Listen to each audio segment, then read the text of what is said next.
Welcome to another episode of Passionpreneur TV. Today I'm here with Erin from Emilio Finotti's Pizza. Hi Erin, thanks for being here. You are going to hear this probably 4 times in this whole interview that I am absolutely in love with your pizza. Tell me how Emilio Finotti's got its name. My dad, he grew up in Vancouver. He went to elementary school there, and he was a schoolmate with Emilio Finotti. And they became good friends, and over the years, Emilio was, had a passion for cooking. And this kind of resonated on my dad, and I guess it was just kind of the birth of my dad being a foodie. Cool. He first introduced me to kind of the sales thing when I was 8. I was going door to door selling Chinese yo-yos. And, really? That was I guess my kind of first business.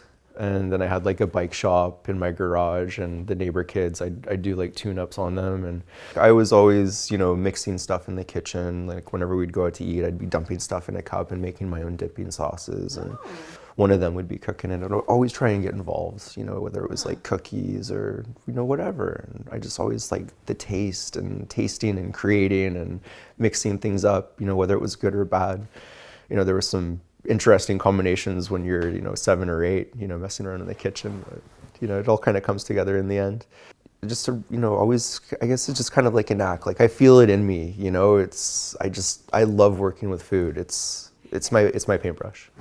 Tell us why your pizza is so awesome, besides the fact that you make your own tomato sauce and crust and you get your pepperoni from a local butcher. Yeah, I've got an independent butcher in Abbotsford, and he's been a family butcher for, he's my grandparents' butcher. Wow. Originally. Really? Cool. Yeah, it's just trying to be unique and stray away from the mainstream and the mass-produced stuff. You're no deep dish. No, just simplicity and sometimes complex, but to put those together and try and form something unique that tastes good, that you can't find anywhere else. It was a challenge, but when I broke through after so much trial and error, it was delicious. Totally. It was I want to do something special. We're going to take this back to the old school. We're going to do something traditional, and just a lot of hundreds of hours of trial and error, just trying to develop something that I was personally happy with. Why did you choose pizza as your art? Food is such an emotional product. After a hard week, of 9 to 5, and whether or not you have kids or the chaos of daily life, you want to sit down and enjoy something. And if I can do that for somebody, I think that's just amazing. Awesome, Erin. Really proud of you. Keep up the good work. If you want to try Erin's Pizza at Emilio Finotti's, I encourage you, and I mean highly encourage you, to call right now and get yourself one of his pies. They are divine. He also makes a pretty badass cupcake as well. But the pizza is rockin'. Our favorite is pepperoni and mushroom, parmesan, and fresh basil with extra honey drizzle. If you'd like to be on my show and you're an entrepreneur, please get in touch.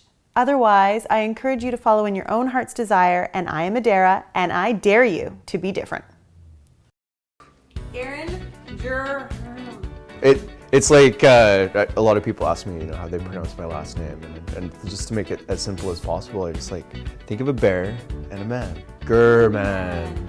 Rawr. I'm getting a little teary-eyed here. High five, buddy. Pound that out. Good job. No, actual high five. There we go. All right. With a little bit of sting.